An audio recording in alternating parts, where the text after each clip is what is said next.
Selamat pagi pemirsa, berjumpa kembali dalam acara Ngobrol Sahur bareng VOA yang disiarkan langsung dari studio di Washington DC. Saya Supriyono. Dan saya Nadia Majid. Selamat 1 jam ke depan kami akan ngobrol bersama 2 orang tamu di studio dan Anda juga di rumah lewat telepon.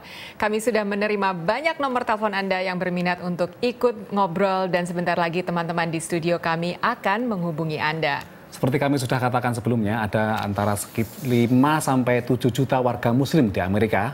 Mereka datang dari berbagai belahan dunia ya. Tidak hanya itu saja, mazhab ataupun aliran yang dianut pun berbeda-beda. Karena memang kebebasan beragama dilindungi oleh pemerintah Amerika. Di Amerika terdapat tidak saja masjid Sunni, ada juga masjid Syiah dan masjid Ahmadiyah. Dan bulan Ramadan adalah saat umat muslim mempererat silaturahmi, berkumpul dengan keluarga dan kerabat. Seperti apa jamaah sebuah masjid, Masjid Darul Hijrah yang walaupun berasal dari berbagai macam latar belakang budaya, berkumpul untuk bersama-sama menyambut datangnya bulan Ramadan.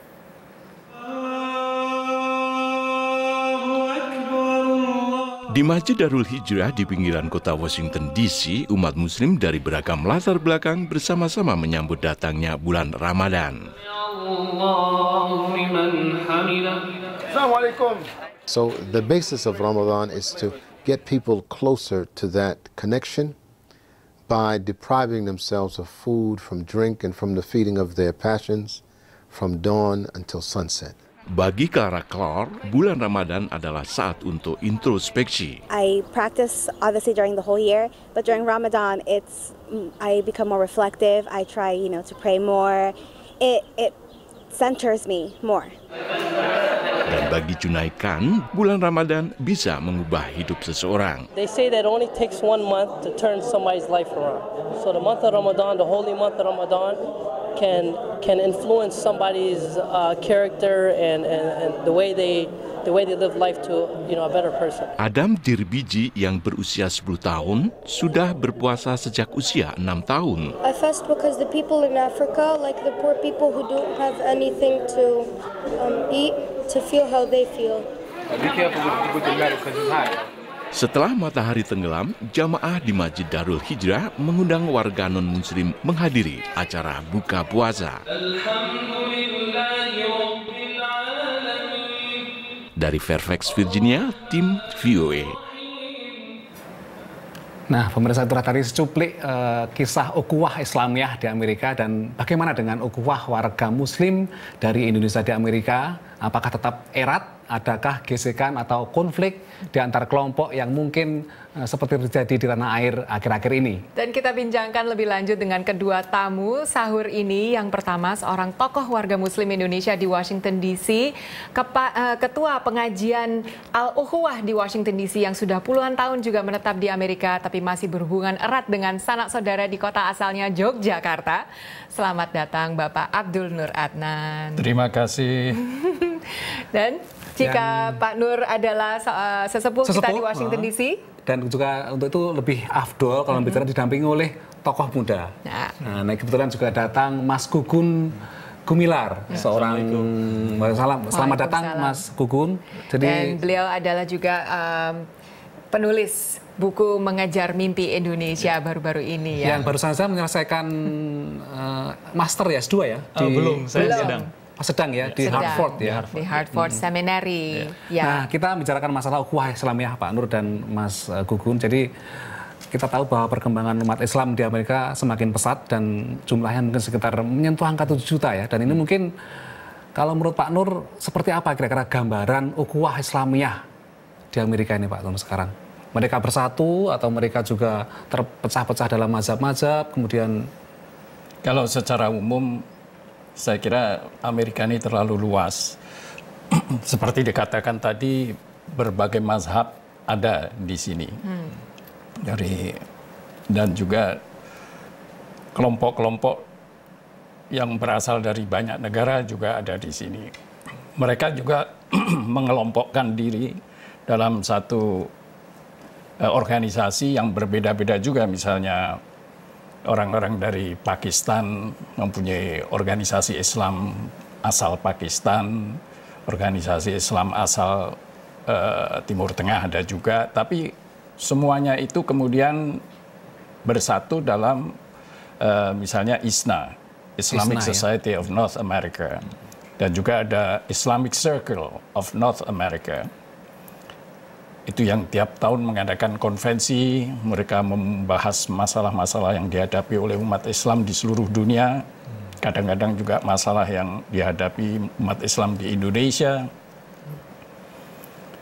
Itu salah satu perwujudan dari ukhuwah Islamiyah. Tentu saja ada perbedaan pendapat dan sebagainya, itu selalu ada dalam organisasi. Dari umat Islam Indonesia sendiri, mereka juga, saya belum melihat ada perkumpulan umat Islam Indonesia yang tergabung di seluruh Amerika ya. Dulu pernah ada ICMI. Tapi sekarang kegiatan ICMI sama juga dengan di Indonesia, berkurang, dan di sini pun meskipun masih ada ICMI yang berpusat di Houston, Texas, yaitu menghimpun umat Islam Indonesia di Amerika, terutama yang berpendidikan. Kalau di kota per kota, itu misalnya di Washington, itu ada imam. Yang Pak Nur juga salah satu pendiri kan Pak? Ya, Indonesian Muslim Association in America, disingkat IMAM. Yaitu sudah kita dirikan kira-kira 20 tahun yang lalu. Tujuan utamanya sebenarnya mau mendirikan masjid. Yang sampai sekarang belum keturutan Pak ya? Sampai sekarang belum keturutan, tapi sudah bisa mempunyai 2 rumah. Ya. Tinggal menyulap menjadi masjid itu Pak? Tidak semudah itu. Ya, seperti di Indonesia juga harus ada perizinan, harus ada apakah rumah ini berada di daerah untuk orang-orang beribadah, itu ada daerahnya sendiri. Nah, dalam hal 2 rumah ini saya kira sulit untuk dirombak menjadi masjid. Jadi mereka masih mencari bangunan atau ingin mendirikan dari bawah sampai jadi masjid gitu. Ya, Gugun, sepertinya identitas Muslim Amerika ini memang sedang dalam pembangunannya gitu ya. Begitu pengamatan Gugun yang mungkin baru setahun di Amerika, bagaimana? Ya. Kalau menurut pengamatan saya selama 6 bulan di sini, tentu kegiatan yang berbau Islam, yang ukhuwah di Connecticut atau di New York atau Washington DC, itu sangat booming sekali akhir ini setelah terjadi 9/11. Mereka mengenal apa itu Islam, bagaimana gambar Islam di Amerika Serikat. Pandangan saya dalam hal ini tentunya sebagai Muslim yang di Indonesia dan datang ke sini belajar, kegiatan-kegiatan yang berbau Islam yang diadakan oleh orang Indonesia itu semakin tinggi.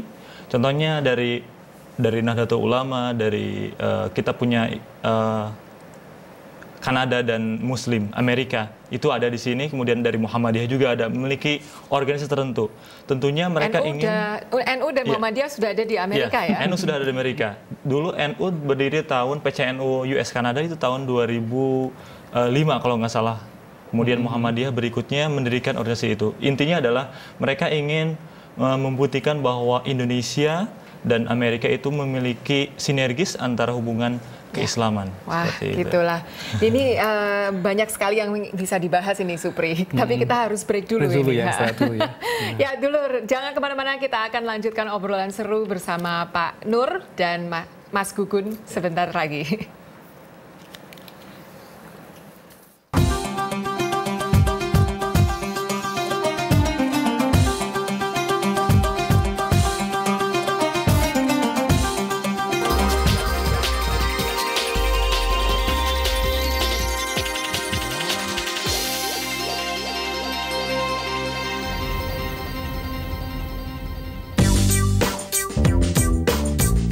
VOA Special English, a way to learn American English and much more. Broadcasting news and features around the world on radio, television, and on the web at voaspecialenglish.com. For 50 years, helping people understand world events and the language and culture of America.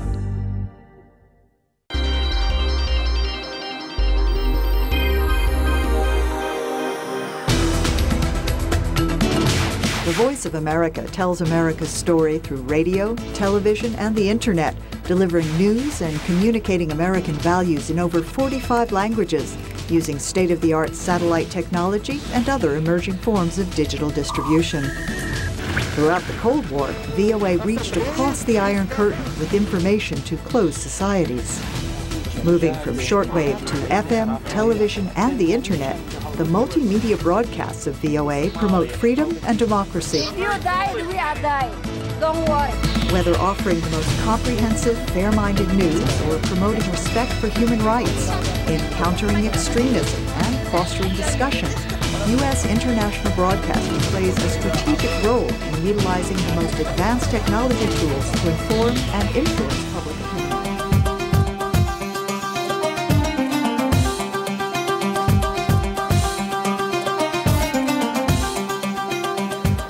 Ya, jumpa kembali dalam Sahur bareng VOA. Kita langsung menyambut penelpon-penelpon. Yang pertama adalah Reni dari Nganjuk. Monggo Ibu Reni. Selamat pagi. Iya, halo, iya pagi.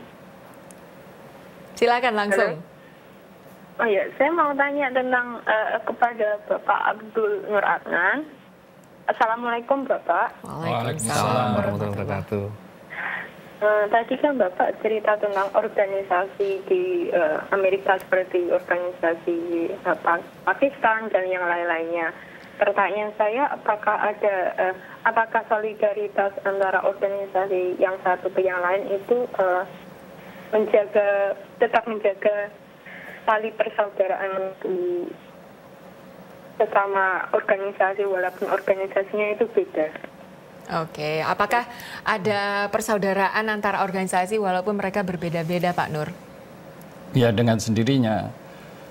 Seperti di ISNA itu berkumpul organisasi-organisasi lain, artinya yang dipayungi oleh ISNA. Itu berasal dari berbagai negara, berbagai mazhab, dan mereka mempunyai cara kerja yang sudah diatur oleh ISNA itu. Saya tidak melihat ada pertentangan di antara anggota-anggota itu. Demikian juga di ICNA. Islamic Circle of North America yang cukup besar juga. Saya lihat ada persatuan di sana, misalnya mengenai masalah menentukan mulainya Ramadan atau berakhirnya. Itu mereka mempunyai Fiqh Council of North America yang anggotanya terdiri dari berbagai organisasi itu di dalamnya. Dan mereka juga ahli-ahli agama, ahli astronomi, dan mereka menentukan bersama kapan awal dan akhir Ramadan ini. Karena misalkan seperti ini, misalkan seperti kalau kita tahu di Timur Tengah dan bahkan juga misalkan ada perseteruan ya antara yang mungkin sudah lama berakar ya antara Syiah dan Sunni. Apakah di Amerika juga terjadi atau tidak itu? Ya, di sini ada juga Syiah. Di Washington ini saya pernah melihat juga tempatnya dan mereka juga cukup aktif. Mereka selalu mengatakan kita jangan bicara mengenai ini Islam Syiah atau Sunni, Islam titik. Dan jadi mereka juga mempunyai semangat untuk itu tadi, ukhuwah Islam. Islamnya di Amerika gitu. Meskipun di Timur Tengah kita tahu bahwa ada konflik yang sampai sekarang pun masih berlangsung. Itu saya kira politik ya di sana itu. Ya, ada politik dan agama gitu Pak. Ini penelpon yang kedua mungkin untuk Kang Gugun. Mas Andik Mojokerto, monggo Mas Andik.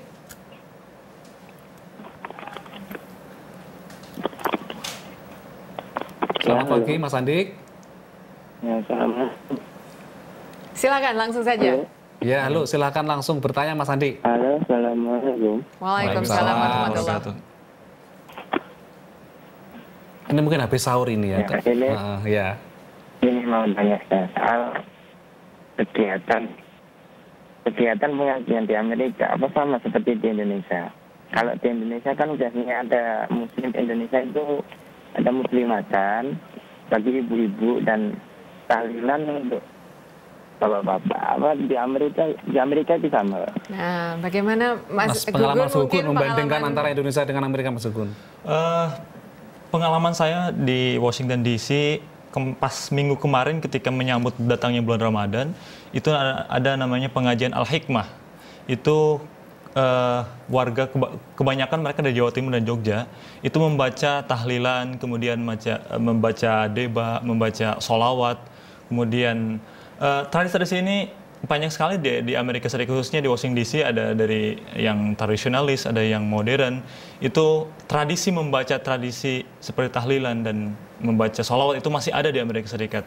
Bahkan kegiatan untuk melaksanakan sholawat itu lebih besar di sini yang saya rasakan di Washington DC. Oh gitu, dibanding di Indonesia sendiri. Dibanding di Indonesia sendiri. Oke, langsung kita ke penelpon yang ketiga, Mas Rudi dari Gresik. Saka Gresik. Sugeng sonten Mas Rudi, ya. Ya, Mas. Monggo, langsung saja Mas Rudi. Secara musik ya. Di Indonesia.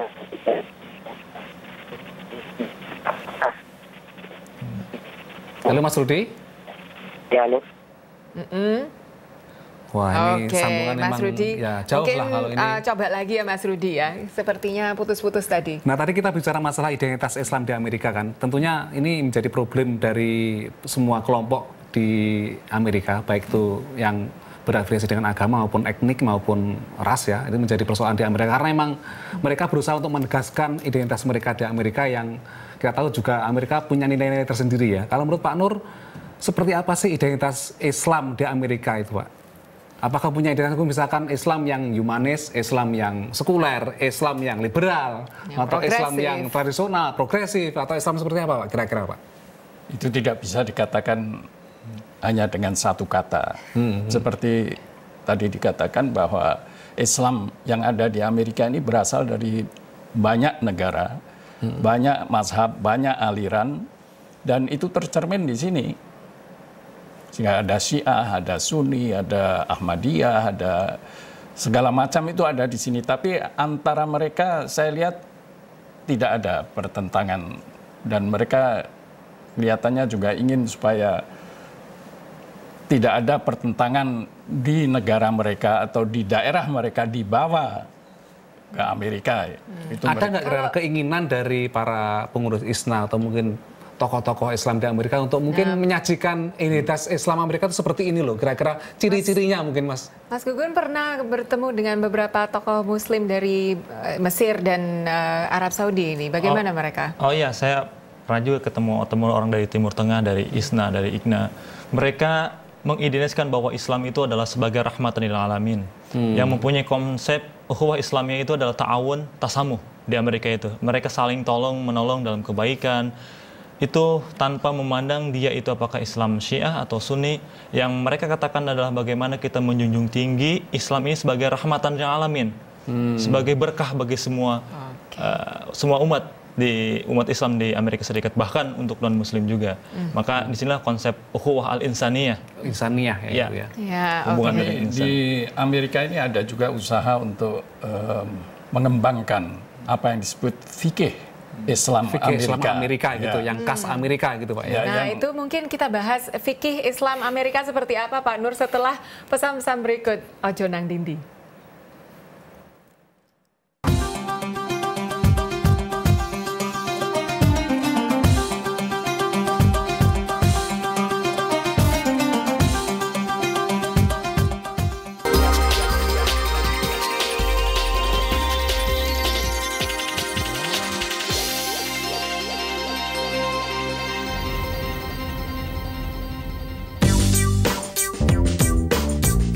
VOA Special English, a way to learn American English and much more. Broadcasting news and features around the world on radio, television, and on the web at voaspecialenglish.com. For 50 years, helping people understand world events and the language and culture of America.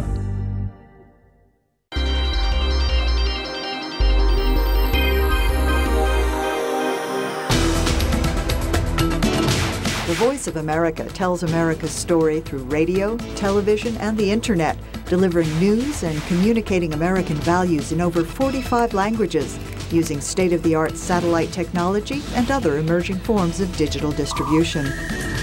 Throughout the Cold War, VOA reached across the Iron Curtain with information to closed societies. Moving from shortwave to FM, television, and the Internet, the multimedia broadcasts of VOA promote freedom and democracy. If you die, we are dying. Don't worry. Whether offering the most comprehensive, fair-minded news or promoting respect for human rights, in countering extremism and fostering discussion, U.S. international broadcasting plays a strategic role in utilizing the most advanced technology tools to inform and influence public opinion.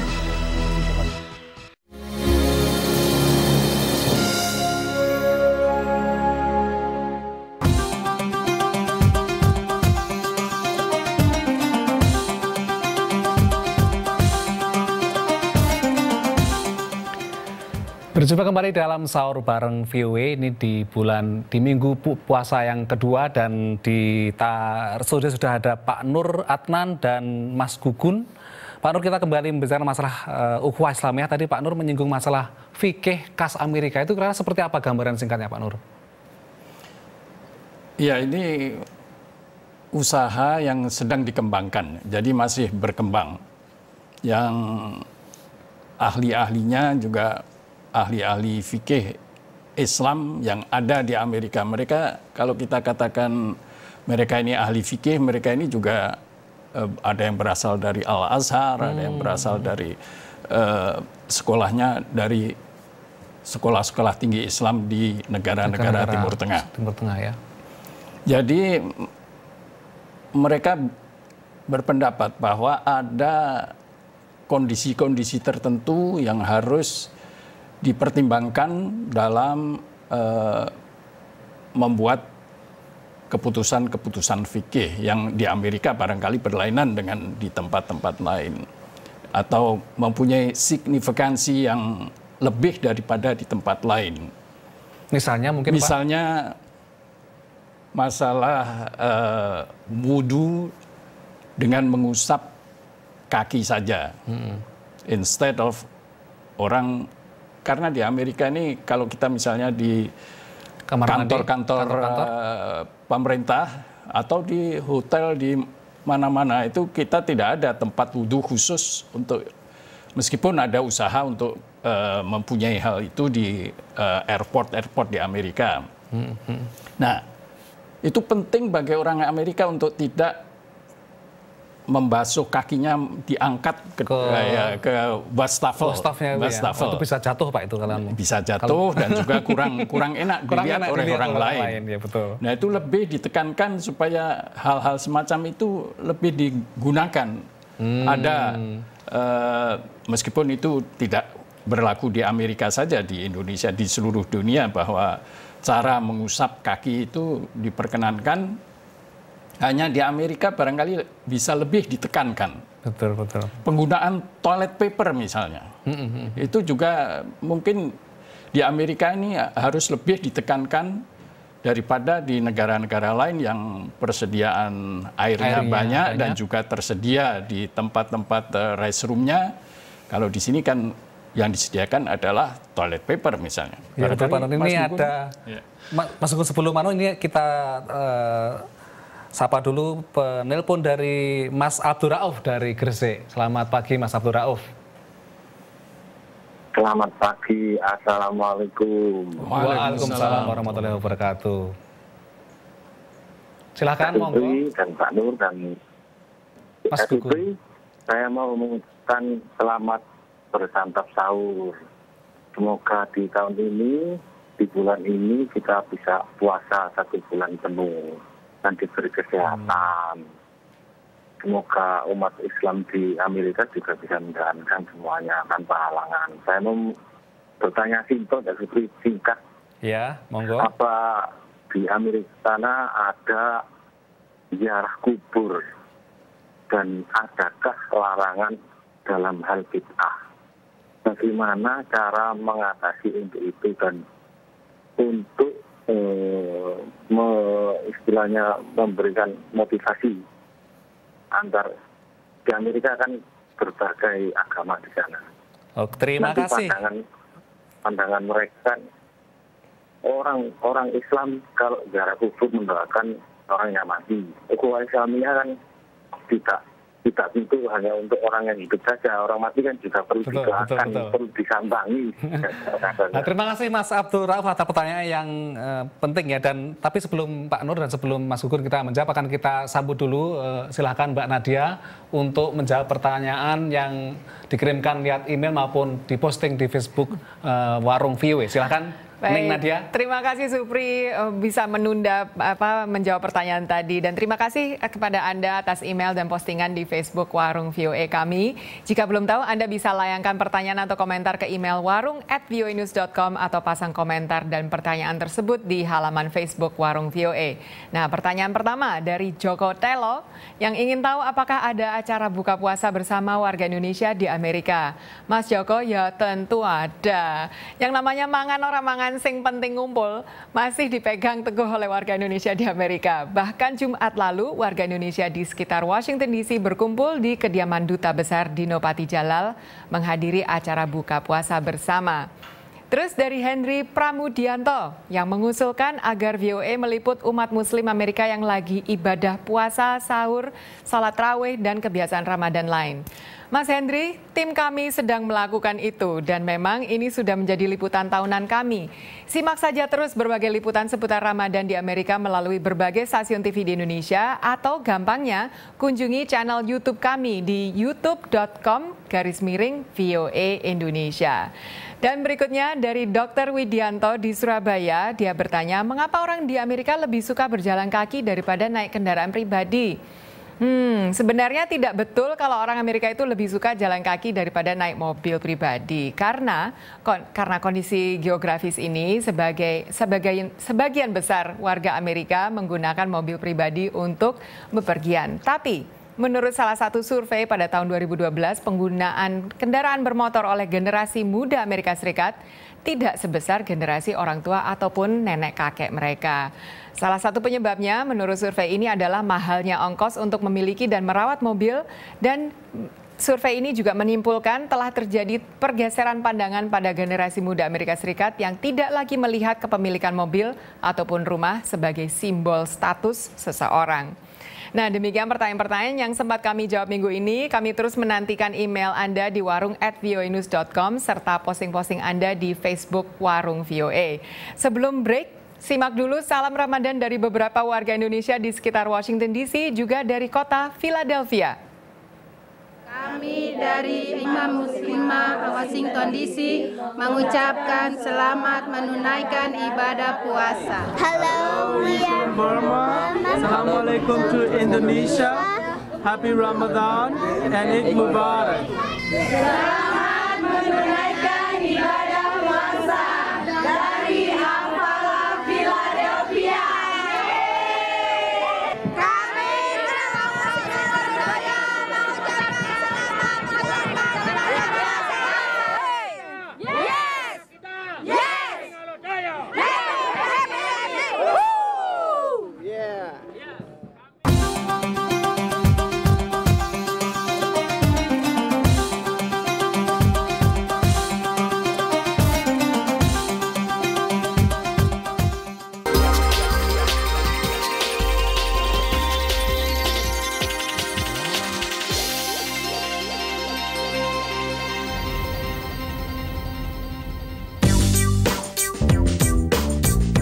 VOA Special English, a way to learn American English and much more. Broadcasting news and features around the world on radio, television, and on the web at voaspecialenglish.com. For 50 years, helping people understand world events and the language and culture of America.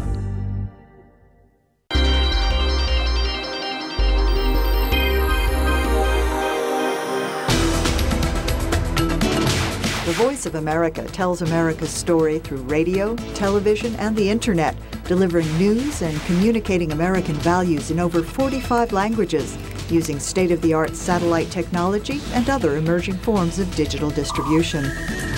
Throughout the Cold War, VOA reached across the Iron Curtain with information to closed societies. Moving from shortwave to FM, television, and the internet, the multimedia broadcasts of VOA promote freedom and democracy. If you die, we are dying. Don't worry. Whether offering the most comprehensive, fair-minded news or promoting respect for human rights, in countering extremism and fostering discussion, U.S. international broadcasting plays a strategic role in utilizing the most advanced technology tools to inform and influence public opinion.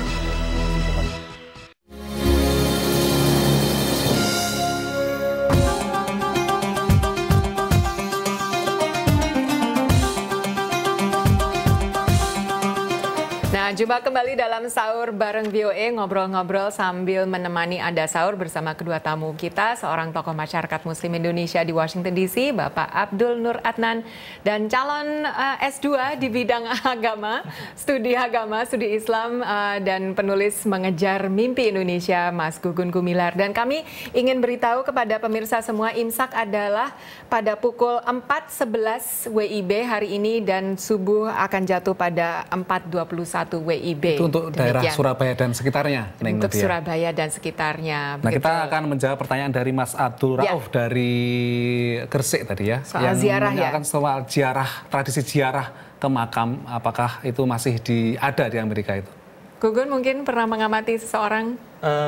Dulu saya ketika ke Philadelphia tahun 2011 pas pertama ke sini itu memang ada sebagian saudara-saudara Muslim kita untuk berkunjung ke sanak family-nya yang sudah meninggal dunia. Itu di Philadelphia. Tapi untuk menjawab pertanyaan ini tergantung pada keyakinan bagaimana kita itu respect terhadap orang yang sudah meninggal. Itu tergantung pribadi masing-masing, bahkan juga tergantung mungkin madhabnya masing-masing. Tapi yang saya amati untuk kalangan Muslim di Amerika Serikat itu masih ada yang berkunjung. Ya, itu yang berziarah Muslim Indonesia saja atau ada dari negara lain? Dari negara lain, seperti dari Pakistan, dari India. Kalau mungkin dari Timur Tengah seperti Arab Saudi atau Egypt itu mungkin sudah jarang yang seperti itu. Tapi yang saya amati sebagian saudara-saudara kita yang Muslim masih ada untuk sacred place di kuburan itu untuk berdoa, iya seperti bacaan-bacaan tasbih dan tahlil masih ada. Oke, ini ada pertanyaan dari Grabagan. Mas Slamet Selamat Widodo, monggo Mas. Iya, ada Mas. Assalamualaikum warahmatullahi wabarakatuh. Waalaikumsalam warahmatullahi wabarakatuh. Ini mau nanya Pak, apakah persaudaraan Islam di Amerika itu sama halnya dengan di Indonesia? Kalau di Indonesia kan banyak macam kelompok atau golongan, misalnya NU, Muhammadiyah, dan sebagainya. Apakah di Amerika juga sama? Dan bagaimana sikap saudara-saudara Muslim di sana menanggapi perbedaan penentuan hari-hari besar Islam seperti awal Ramadan atau Idul Fitri? Apakah juga sama seperti yang terjadi di Indonesia? Monggo. Oke. Terima kasih Mas Slamet Widodo. Pak Nur, apakah sama dengan di Indonesia suasananya? Sedikit banyak saya kira sama, hanya di Amerika ini kita tidak melihat ada pertengkaran ya, pertengkaran yang sampai panas gitu tidak ada. Itu karena apa? Karena memang kondisinya memang tidak memungkinkan mereka untuk bertengkar atau memang ada faktor lain, Pak? Saling menghormati saja. Di Amerika ini kan kebebasan berpendapat, berpikir itu dijamin dalam undang-undang dasar. Jadi kalau pendapatnya demikian ya silahkan aja. Yang lain berpendapat lain juga disilahkan saja. Jadi ada toleransi lah antara mereka itu. Kalau mengenai NU Muhammadiyah di Amerika ini juga ada NU Muhammadiyah seperti tadi dikatakan. Jadi sudah merambah ke Amerika ya NU Muhammadiyah ya. Tapi pertentangannya saya kira tidak dibawa kemari. Jadi mereka khusus untuk mengumpulkan orang-orang yang sefaham, mengadakan pertemuan tahunan barangkali, tapi tidak menonjol itu pertengkarannya. Nah ini menarik juga, kemarin ada satu jasa mendapat yang menanyakan tentang identitas warga Muslim Amerika ya. Mereka ditanya apakah kamu itu Islam sebagai yang pertama atau Amerika sebagai yang pertama, mereka masih identitas terpecah. utamanya apa? Warga gitu. negara Amerika atau Muslim dulu? Jadi gitu. sepertinya umat Islam warga Amerika masih terpecah. Ada yang mengatakan separuh mungkin mengatakan bahwa Islam yang lebih dulu daripada Amerika, tapi separuh lagi mengatakan Islam dulu daripada Amerika. Kalau menurut Pak Nur yang mungkin sudah lama di sini, bagaimana Pak? Ya itu tergantung orangnya masing-masing bagaimana mereka memahami agama itu. Kalau mereka memahami bahwa manusia itu hidup seperti dalam ayat Al-Quran ya. Manusia itu hidup untuk mengabdi kepada Tuhan. Kamu ini diciptakan untuk mengabdi kepada Tuhan. Itu dengan sendirinya agama itu pertama. Jadi batas-batas negara tidak begitu penting ya? Nggak begitu penting. Ya penting juga, tapi misalnya disuruh milih kamu agama atau negara gitu. Dia akan mengatakan agama. Karena ada ayat yang mengatakan bahwa kamu ini diciptakan Tuhan ke bumi ini semata-mata untuk mengabdi kepada Tuhan. Betul nggak? Ya. Tapi ada ayat lain-lain yang justru mengharuskan manusia untuk mentaati peraturan-peraturan tempat tinggalnya, begitu Mas Gugun? Saya kira dalam Al-Quran surat Al-Hujurat kalau nggak salah, itu Tuhan menciptakan kelompok bangsa yang berbeda-beda, tapi satu dalam Al-Quran itu untuk saling mengenal, lita'arofu, untuk saling mengenal. Nah, ini kuncinya. Makanya Islam mempunyai konsep dia tidak memandang siapa lawan bicara kita. Meskipun dia berbeda agama, berbeda etnis, dalam Al-Quran konsep adalah lita'arofu, untuk saling mengenal. Nah, makanya, tapi di Islam di Amerika itu, menurut berapa saya pribadi, ada ukhuwah Islamiyah itu dengan antar umat Islam. Ada juga konsep ukhuwah al-insaniyah, mereka umat Islam yang berorientasi atau berafiliasi dengan non-muslim yang lainnya. Dan ada juga ukhuwah ubudiyah, itu bagaimana umat Islam bersilaturahim atau ukhuwah mereka dengan Tuhannya, dengan Allah Subhanahu wa taala. Jadi ukhuwah Islamiyah, ukhuwah insaniyah, dan ukhuwah ubudiyah.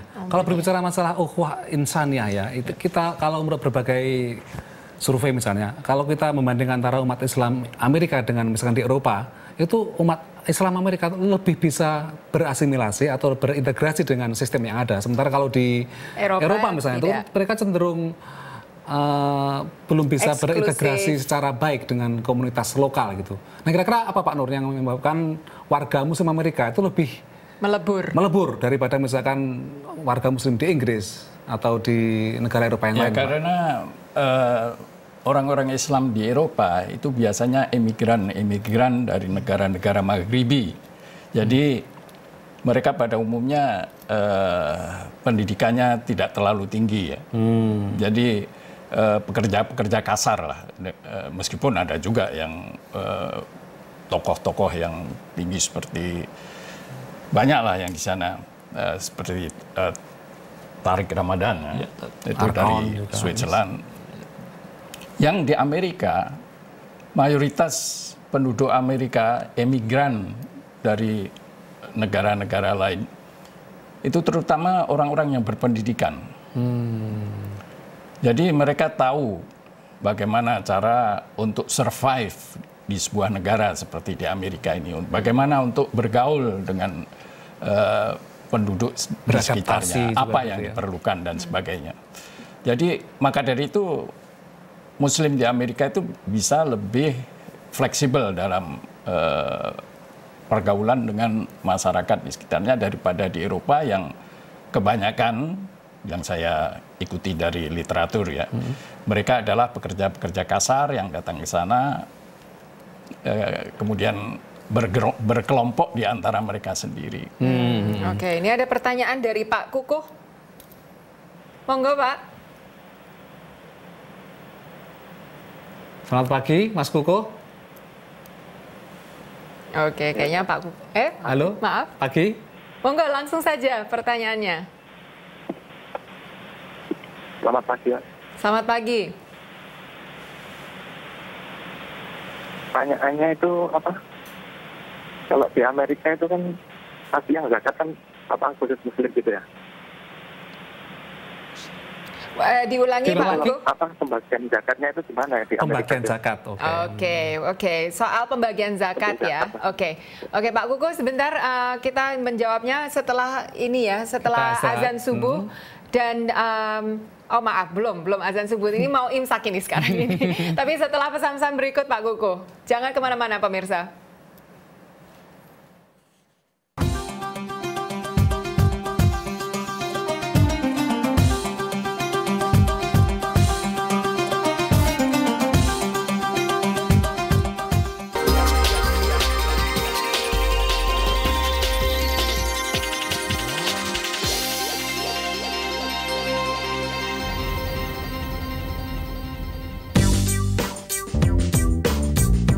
VOA Special English, a way to learn American English and much more.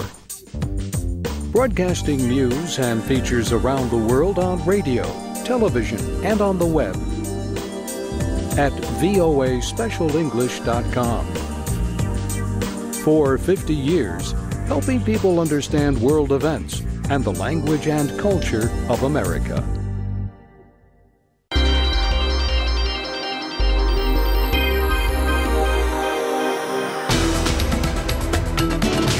The Voice of America tells America's story through radio, television, and the Internet, delivering news and communicating American values in over 45 languages, using state-of-the-art satellite technology and other emerging forms of digital distribution.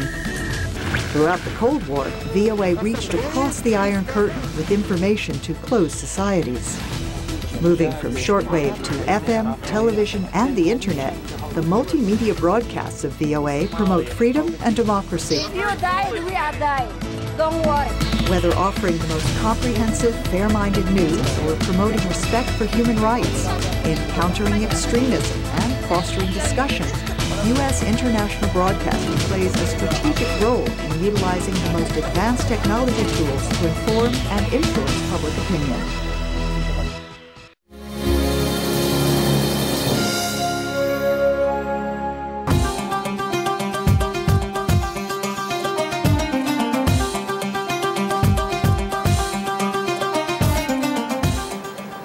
Jumpa kembali dalam Sahur bareng VOA. Kita langsung menjawab pertanyaan Pak Guguh tadi ya soal pembagian zakat. Kalau tidak salah, Imam Indonesian Muslim Association in America itu yang mengumpulkan untuk warga Indonesia ya Pak Nur ya?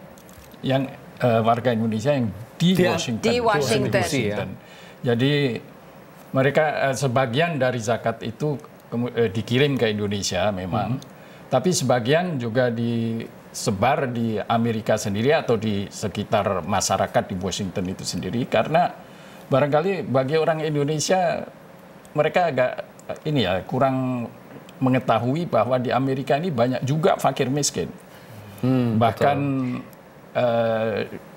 baru-baru ini ada juga yang mengusahakan supaya zakat itu jangan dikirim kemana-mana, karena di Amerika ini banyak sekali dibutuhkan umat orang-orang Islam yang homeless, yang tidak punya rumah, itu banyak juga di Amerika ini. Jadi mereka memerlukan bantuan itu. Jadi kalau hukumnya mungkin Mas Gugun, apakah memang zakat itu ada ayat misalkan yang ada aturan misalkan bahwa itu harus diutamakan orang Islam atau siapa saja yang membutuhkan, Mas Gugun? Saya kira dalam Al-Quran kan cukup jelas bahwa orang yang mustahik zakat dalam Al-Quran itu ada 8 asnaf kan. Itu agama tidak dispesialkan sepertinya Islam dalam ayat tersebut. Tapi kita bisa memberikan zakat itu kepada siapa saja sesuai dengan aturan dalam Al-Quran itu sendiri. Ada fakir, ada miskin, orang yang musafir, orang yang sedang mereka berhutang. Itu dijelaskan tidak secara konkret dia apakah muslim atau tidak. Tetapi zakat itu dikhususkan untuk kepada siapa yang membutuhkan. Misalkan di Amerika ini kan ada penganut ateis datang ke masjid atau apa, saya ateis tapi saya miskin, saya minta zakat, boleh nggak itu kira-kira? Ya nggak usah bilang ateis. Kalau misalkan ada orang begitu Pak, orang Amerika. Ya itu ya boleh saja. Tapi memang ada setiap tahun, Supri, kan kita ada liputan tentang Herndon Without Hunger, yaitu pembagian sembako kepada warga miskin sekitar kota Herndon oleh sekelompok perempuan Muslim di situ. Pembagian sembako ke siapa saja yang datang, tidak ditanya agama mereka ataupun latar belakang ekonomi mereka. Betul, dan apakah ini juga sebenarnya boleh dibilang lebih murni nafas Islamnya, boleh dibilang gitu, karena memang sama sekali tidak melihat latar belakang agama. Gitu. Tindakan untuk memberi zakat dan pembagian sembako gratis ini, Pak Nur, boleh dibilang begitu nggak? Dibanding kalau kegiatan-kegiatan di negara-negara yang mayoritas Muslim kan selalu mengutamakan Muslim dulu gitu. Ya karena fakir miskin yang banyak juga Muslim yang seperti di Indonesia atau di Timur Tengah barangkali. Jadi kelihatannya itu diberikan hanya kepada orang yang beragama Islam, tapi sebenarnya kepada orang yang tidak beragama Islam pun boleh. Disampaikan. Saya tambahkan bahwa di Amerika ini ada juga yang namanya Zakat Foundation of America. Itu mengumpulkan, dan Zakat Foundation of America ini juga bisa misalnya Anda dipotong gajinya setiap terima gaji sekian, kemudian dimasukkan ke Zakat Foundation. Dan Zakat Foundation of America ini mempunyai juga proyek-proyek di banyak negara di dunia ini. Mereka juga misalnya mendirikan sumur-sumur yang diperlukan oleh penduduk setempat, membangun rumah-rumah sederhana dan sebagainya. Itu mungkin niatnya juga mempermudah ya orang supaya tidak lupa juga, dan juga secara otomatis sudah ada zakatnya. Ada penelpon kata produser ini. Silakan. Tidak ada. Nah, kalau kembali ke masalah zakat, Pak Nur atau Mas Gugun, di Amerika ini kan pajak penghasilan itu kan tinggi kan. Ada yang bilang, nah itu sudah pajak, sudah zakat karena kan bisa dipotong sampai 30% atau mungkin sampai yang kaya 40%. Ada yang bilang itu zakat saya ya itu. Gitu. Saya kira kita harus bisa membedakan antara mana yaitu namanya tax atau pajak, antara jariah, sodakoh ataupun zakat kita dalam mal atau zakat fitrah. Itu orang Muslim harus bisa membedakan, karena fungsi antara zakat mal atau zakat harta kita dan zakat fitrah itu berbeda. Berbeda tujuannya. Kalau misalkan dalam suci Ramadan ini zakat fitrah itu wajib harus kita memberikan. Kalau kita puasa penuh 30 hari itu wajib kita memberikan zakat fitrah. Tapi kalau zakat mal itu kita harus memberikan zakat kita sesuai dengan kadar dapat kita gaji berapa, kemudian dikalkulasikan berapa, itu setiap tahun zakat mal. Nah, kepada siapa itu berhak kepada mereka yang suatu organisasi ataupun mereka yang berhak menerima zakat itu sendiri, atau zakat mal, zakat harta. Jadi kita bisa memisahkan antara zakat mal dan zakat fitrah, dan sodako dan jariah juga. Fungsinya berbeda masing-masing. Jadi barangkali bisa diterang. Ini saya kira juga masalah yang sering dibicarakan di Indonesia, apakah pajak itu sudah bisa dikatakan sebagai zakat mal atau zakat itu juga sudah bisa dikatakan sebagai pajak. Itu tadi seperti dikatakan itu fungsinya lain-lain, misalnya pajak bisa untuk macam-macam, tapi kalau zakat itu kan diberikan kepada 8 golongan tadi yang sudah ditentukan. Dan tujuannya lain-lain. Betul. Tapi kalau misalkan di Arab Saudi atau negara-negara timur yang tengah yang kaya itu kan tidak ada pajak memang. Jadi makanya mereka mungkin zakat gitu kan. Jadi mungkin ini memang itu argumentasinya. Ada hukum sekuler dan mungkin hukum agama, mungkin ada semacam hanya saja seperti di Amerika ini, zakat itu bisa yang disebut deductible dalam sistem pajak di sini. Jadi berapa jumlah pajak yang kita berikan itu bisa dimasukkan untuk mengurangi penghasilan kita setiap tahunnya, sehingga penghasilan kita berkurang dengan zakat itu, sehingga zakat kita akan lebih rendah daripada kalau tidak dikurangi dengan zakat itu. Gitu. Ini kembali ke tentang ukhuwah Islamiyah, Gugun. Gugun kan sempat di IIIT ya, International Institute of Islamic Thought ya. Jadi pusat studi Islam internasional. Di sana pasti berbagai macam mazhab dan juga kultur di situ. Bagaimana Indonesia punya nggak kesempatan untuk berperan dalam wacana global seputar Islam dan fikih dan lain-lain itu? Saya kira pembahasan kemarin itu mengenai Arab Spring itu yang bagaimana sedang bergejolak itu sedang di Egypt, di Mesir, kemudian di Syria, kemudian di Tunisia. Itu mereka belajar bagaimana konsep demokrasi dulu ketika tahun 98 kolaps. Mereka belajar ke Indonesia. Nah, ini kita memberikan sebuah ilustrasi bagaimana demokrasi dan Islam itu compatible dan bisa dilaksanakan di negara Arab. Nah, mereka sedang belajar bagaimana demokrasi yang sesuai dengan konsep di negara mereka tanpa memisahkan antara agama dan menarik masyarakat. itu, menarik itu. Triple IT ini ada juga sekitar di Indonesia cabangnya. Ada juga. Ada juga ada di juga. Malaysia, ada juga di Eropa. Pak Nur dan Kang Gunggun, kita istirahat dulu untuk azan subuh pemirsa, dan setelah itu kita akan kembali lanjutkan obrolan seru ini.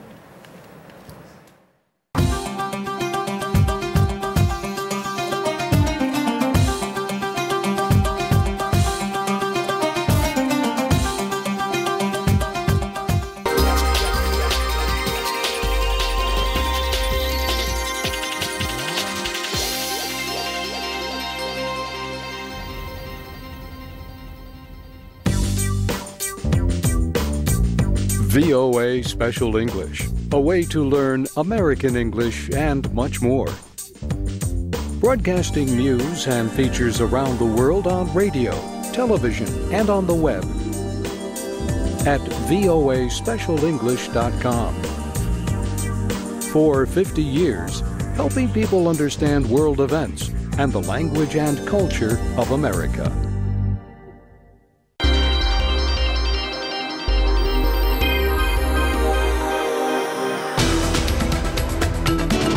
The Voice of America tells America's story through radio, television, and the Internet, delivering news and communicating American values in over 45 languages, using state-of-the-art satellite technology and other emerging forms of digital distribution.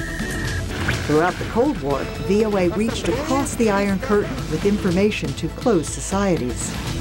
Moving from shortwave to FM, television, and the Internet, the multimedia broadcasts of VOA promote freedom and democracy. If you die, we are dying. Don't worry. Whether offering the most comprehensive, fair-minded news or promoting respect for human rights, in countering extremism and fostering discussion, U.S. international broadcasting plays a strategic role in utilizing the most advanced technology tools to inform and influence public opinion.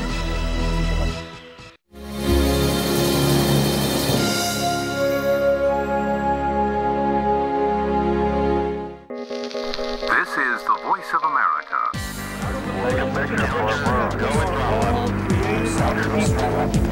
It was extended.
Jumpa kembali dalam sahur bareng VOA, ngobrol-ngobrol sambil menemani Anda sahur, dan sekarang sudah memasuki puasa. Selamat menjalankan puasa bagi warga Jawa Timur dan sekitarnya. Dan sekarang waktunya tinggal mepet ini, Nadia. Ya. Tadi kan sedikit kita sudah masuk ranah politik lah sedikit ya, tadi masalah demokrasi. Kira-kira ini sudah perdebatan lama antara Islam dan demokrasi itu cocok atau tidak. Tapi kalau kita bicara dengan Islam di Amerika, sepertinya kenapa umat Islam di Amerika belum begitu aktif terlibat dalam politik, Pak? Jumlahnya sudah 7 juta, tapi sampai sekarang dibanding dengan misalkan kelompok agama Yahudi atau kelompok yang lain, sepertinya masih belum terwakili, gitu, Pak. Ya, jumlah itu belum begitu banyak, saya kira. Dan sekarang sudah mulai mereka aktif dalam politik. Ada 2 anggota Kongres yang Muslim. Itu salah satu contohnya. Tapi di level kota, seperti di education, Board of Education, bahkan di peradilan Amerika, sistem peradilan di Amerika itu sudah beberapa orang Muslim yang terpilih menjadi pejabat-pejabat di sana. Gitu. Dan mereka pandangannya begini: kalau kamu tidak mau berpolitik, maka kamu akan dimain-mainkan oleh politik. Jadi itu semboyan mereka begitu. Gitu ya? Oleh karena itu banyak sekali sekarang kegiatan-kegiatan agar anak-anak muda ini interested in politics. Nah, ini ngomong-ngomong anak-anak muda, Mas Gugun, gimana pesan untuk generasi muda, misalnya melalui buku Anda yang Mengejar Mimpi Indonesia itu? Singkat saja, Mas Gugun. Ya, saya kira para pemuda itu harus didorong untuk politik. Jadi politik itu jangan hanya untuk segelompok orang yang mereka yang punya duit yang terjun ke masyarakat. Jadi masyarakat kita itu apabila ada uang, saya akan mencoblos Anda. Nah, kita harus bisa menghilangkan sifat seperti itu. Bagaimana kita sebagai generasi muda Indonesia yang punya jiwa yang mindsetnya terbuka untuk masa depan Indonesia, bagaimana orang-orang yang pintar di bidang akademik itu harus didorong pada dunia politik. Ya. Jadi Pak Nur dan Mas Gugun tidak setuju dengan semboyan Islam yes, politik no ya? Artinya umat Islam harus terlibat dalam politik, mungkin caranya atau formatnya yang mungkin perlu dipikirkan, Pak ya? Bukan, itu saya kira Anda agak keliru itu. Dulu itu pilihannya adalah Islam yes, political Islam no. Oh iya. Nah, itu Pak Nurholis Majid itu. Baiklah Pak Nur. Pembahasan yang lain. Terima kasih Pak Abdul Nur Adnan dan Mas Gugun Gumilar untuk bisa ikut dalam diskusi ini. Nah, dulur, kita akan kembali minggu depan. Sahur Selasa dan Rabu. Jadi nanti kan kami akan menghubungi Anda. Selamat berpuasa. Assalamualaikum.